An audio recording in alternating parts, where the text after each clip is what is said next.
Hello friends, now in this session we discuss the challenges filed by ANA for GPAT 2026 paper. There are some questions are wrong या जिसके answer की wrong दिए हैं in GPAT 2026 paper. So we are going to file that. हमने वो सारे जो है वो फाइल किए हैं challenges और सबको उसके मार्क्स मिलेंगे if the challenges are accepted. Okay, so there are 4 to 5 questions जो हमें लगता है कि थोड़ा डाउटफुल है या जिसके आंसर जो है वो रॉन्ग है. ओके, सो वो कोणते क्वेश्चन्स आहे ते कुठले क्वेश्चन्स आहे ते मी तुमच्यासोबत शेअर करतो आणि त्याचे करेक्ट आन्सर्स काय आहे ते पण सांगतो. ठीक आहे. So what are the challenges that we have filed for the GPAT 2026 paper. तो सबसे पहला जो है फर्स्ट इज जो पहला क्वेश्चन है वो ये है कि मैच द फेयर करके था एंड उसमें कुछ सेरोटोनिन रिसेप्टर्स के रिलेटेड ड्रग्स दिए थे एंड उसके मैकेनिज्म ऑफ एक्शन दिए थे. So it's very easy questions in the ANA हम लोग ये सारे पढ़ा चुके हैं कि सुमाट्रिप्टान जो है ये सुमाट्रिप्टान देखो यहाँ पे रेफरेंस के साथ दिया है हमने. Okay, so it is also available in our एना नोट्स. सो सुमाट्रिप्टान जो है ये 5HT4 का 5HT1 का अगोनिस्ट है. सो 1 के लिए जो है वो सी चाहिए था. केटानसेरिन जो है वो 5HT2 का एंटागोनिस्ट है तो 2 के लिए जो डी चाहिए था. ऑर्डेंसेट्रॉन जो है वो 5HT3 एंटागोनिस्ट है और सिजाप्राइड जो है वो 5HT4 अगोनिस्ट है. Okay, so ideally your answer should be, आपका आंसर ये होना चाहिए था कि like 1C, then 2D, then 3B and then 4 जो है सिजाप्राइड ए. ओके, अब ये किसी में भी नहीं है उन्होंने जो आंसर दिया है.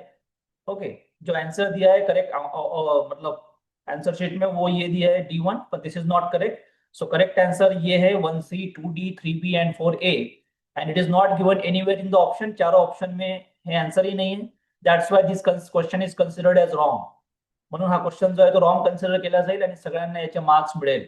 ओके, सबको इसके मार्क्स मिलेंगे सभी को, बिकॉज आपने सॉल्व किया है नहीं किया है फिर भी आपको इस क्वेश्चन के मार्क्स मिलने वाले हैं बिकॉज ये जो ऑप्शन है जो करेक्ट होना चाहिए ये चारों ऑप्शन में है ही नाही. ओके, चौघांमध्ये पण नाही आहे तो. दॅट्स वाय तुम्ही सॉल्व केला असेल काय आणि नाही केला असेल काय तुम्हाला या सगळ्यांचे मार्क्स सगळ्यांना या क्वेश्चनचे मार्क्स जे आहे ते मिळतील.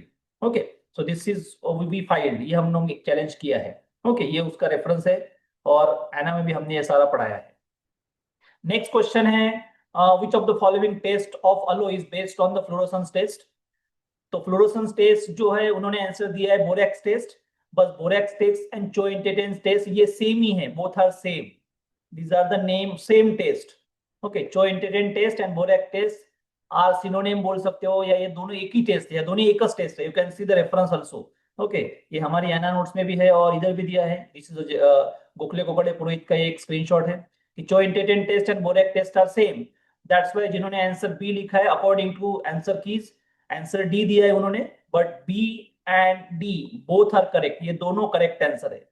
तो अगर किसी को बी का रॉन्ग मिला होगा तो उसका सही हो जाएगा एंड दोनों both B and D are the answer for this question. Okay, next is question related to the stomatal number.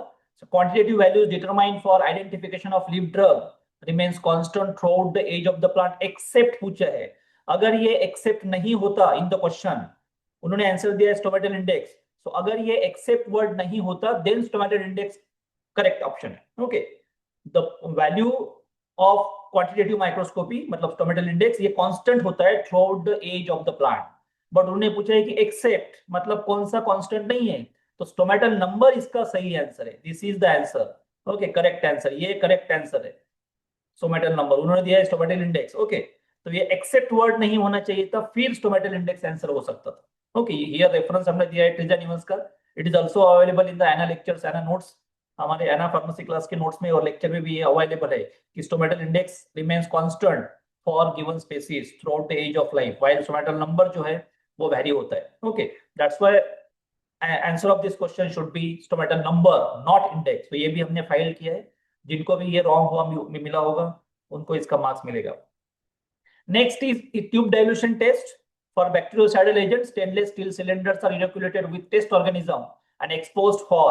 तो उन्होंने आंसर दिया है zone of inhibition, but according to the reference इसका आंसर है मिनिमम बैक्टीरियोसाइडल कॉन्सेंट्रेशन और minimum inhibitory concentration. MIC या MBC दोनों इसके आंसर हो सकते हैं. ये यहाँ पे हमने रेफरेंस दिया है पेल्जर का. It is available in our आइना नोट्स आल्सो. तो जोन ऑफ इनिबिशन हम लोग मेम्ब्रेन प्लेट मेथड के लिए यूज करते हैं. ट्यूब डाइल्यूशन मेथड मतलब टर्बिडोमेट्रिक मेथड में हम लोग जो है वो एमबीसी या एमआईसी फाइंड आउट करते हैं, तो ये भी हमने ऑप्शन जो है, ये भी क्वेश्चन जो हमने फाइल किया है। ओके, और एक क्वेश्चन और थोड़ा सा डाउटफुल है, दैट इज ये वाला कि iodine is sparingly soluble in water and that is about 1 part of iodine in how many parts of water.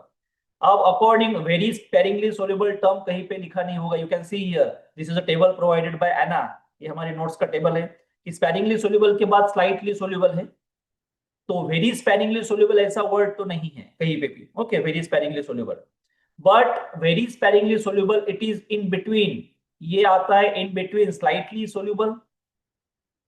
Okay, ये स्लाइटली सोल्यूबल एंड इनसोल्यूबल के बीच में आता है। Okay, it comes in slightly soluble and insoluble, मतलब slightly soluble और insoluble इसके बीच में आता है। तो मतलब से लेटर से 100 से लेके ये 10,000 तक या 1 आ सकता है, 100 से लेके 10,000 तक। तो उन्होंने आंसर सी दिया है 4,000, सो अकॉर्डिंग टू मी ये करेक्ट माना जाएगा। तो even if you challenge for 1,000 और 4,000 तो शायद ही वो करेक्ट ना दे, तो इसलिए हमने इसको फाइल नहीं किया है। बट अगर आपको लगता है कि फाइल करना चाहिए तो आप ये कर सकते हो।